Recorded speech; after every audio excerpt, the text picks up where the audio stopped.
गरुड़ पुराण सहित कई धार्मिक ग्रंथों में उल्लेख है कि यदि पंचक में किसी की मृत्यु हो जाए तो उसके साथ उसी के कुल खानदान में 5 अन्य लोगों की मौत भी हो जाती है।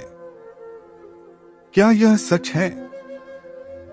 दरअसल पंचक 5 प्रकार के होते हैं: रोग पंचक, राज पंचक, अग्नि पंचक, मृत्यु पंचक और चोर पंचक।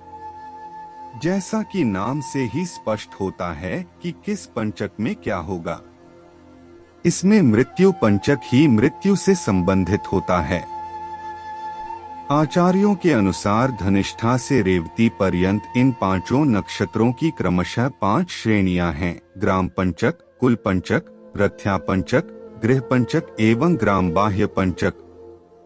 ऐसी मान्यता है कि यदि धनिष्ठा में जन्म मरण हो तो उस गामवनगर में 5 और जन्म मरण होता है।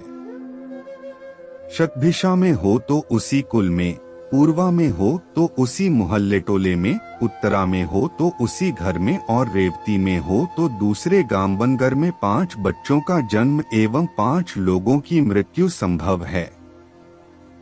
मान्यतानुसार किसी नक्षत्र में किसी एक के जन्म से घर आदि में 5 बच्चों का जन्म तथा किसी एक व्यक्ति की मृत्यु होने पर 5 लोगों की मृत्यु होती है। मरने का कोई समय नहीं होता। ऐसे में 5 लोगों का मरना कुछ हद तक संभव है, परंतु उत्तरा भाद्रपदा को गृह पंचक माना गया है और प्रश्न है कि किसी घर की 5 औरतें गर्भवती होंगी तभी तो 5 बच्चों का जन्म संभव है। पंचक में जन्म मरण और 5 का सूचक है। जन्म खुशी है और गृह आदि में विभक्त इन नक्षत्रों के तथाकथित फल 5 गृह आदि में होने वाले हैं तो स्पष्ट है कि वहां विभिन्न प्रकार की खुशियां आ सकती हैं। 5 मृत्युओं का अभिप्राय देखें तो 5 गृहादि में रोग, कष्ट, दुख आदि का आगम हो सकता है। कारण व्यथा, दुख, भय, लज्जा, रोग, शोक, अपमान तथा मरण मृत्यु के ये 8 भेद हैं। इसका मतलब यह कि जरूरी नहीं कि 5 की मृत्यु ही हो, 5 को किसी प्रकार का कोई रोग, शोक या कष्ट हो सकता है। क्या होता है पंचक? आकाश को कुल 27 नक्षत्रों में बांटा गया है।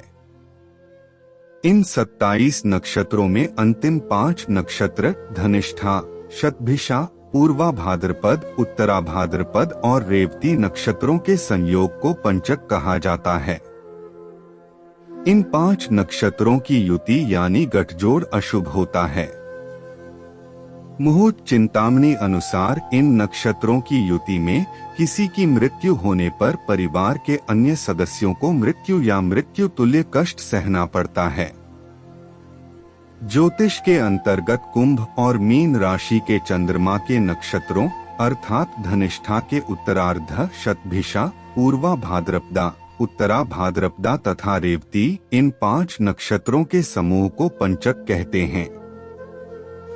धनिष्ठा के स्वामी मंगल, शतभिषा के स्वामी राहु, पूर्वा भाद्रपद के बृहस्पति, उत्तरा भाद्रपद के शनि और रेवती के स्वामी बुध आदि से बनता है पंचक। शनिवार से शुरू हुआ पंचक सबसे ज्यादा घातक होता है। इसे मृत्यु पंचक कहा जाता है। पंचक का उपाय: प्रेतस्य दाह यम दिग्गम त्यजेत शयावितान गृह गोपनादि च। मुहूर्त चिंतामणि: पंचक में मरने वाले व्यक्ति की शांति के लिए गरुड़ पुराण में उपाय भी सुझाए गए हैं। गरुड़ पुराण के अनुसार पंचक में शव का अंतिम संस्कार करने से पहले किसी योग्य विद्वान पंडित की सलाह अवश्य लेनी चाहिए। यदि विधि अनुसार यह कार्य किया जाए तो संकट टल जाता है। दरअसल पंडित के कहे अनुसार शव के साथ आटे, बेसन या कुछ सूखी घास से बने 5 पुतले अर्थी पर रखकर इन 5 का भी शव की तरह पूर्ण विधि विधान से अंतिम संस्कार किया जाता है। ऐसा करने से पंचक दोष समाप्त हो जाता है। दूसरा यह कि गरुड़ पुराण अनुसार अगर पंचक में किसी की मृत्यु हो जाए तो उसमें कुछ सावधानियां बरतना चाहिए। सबसे पहले तो दाह संस्कार संबंधित नक्षत्र के मंत्र से आहुति देकर नक्षत्र के मध्यकाल में किया जा सकता है। नियम पूर्वक दी गई आहुति पुण्यफल प्रदान करती है। साथ ही अगर संभव हो दाह संस्कार तीर्थ स्थल में किया जाए तो उत्तम गति मिलती है। पंचक में वर्जित कार्य: अग्निचौर भय रोगो राजपीड़ा धनक्षतिः संग्रहे त्रिनकाष्ठाना कृते वस्वादि पंचके मुहूर्त चिंतामणि।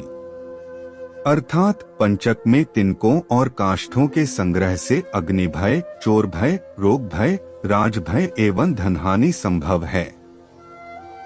धनिष्ठा पंचकं त्याज्य त्रिनकाष्ठादि संग्रहे त्याज्या दक्षिण दिग्यात्रा गृहाणा छादन। तथा शास्त्रों में पंचक के समय दक्षिण दिशा की यात्रा करना, लकड़ी का सामान खरीदना या बनवाना, खाट बुनना, घर की छत ढलवाना, चांदनी लगवाना, घर की लिपाई पुताई, रंगरोगन करवाना आदि कार्यों को वर्जित बताया गया है।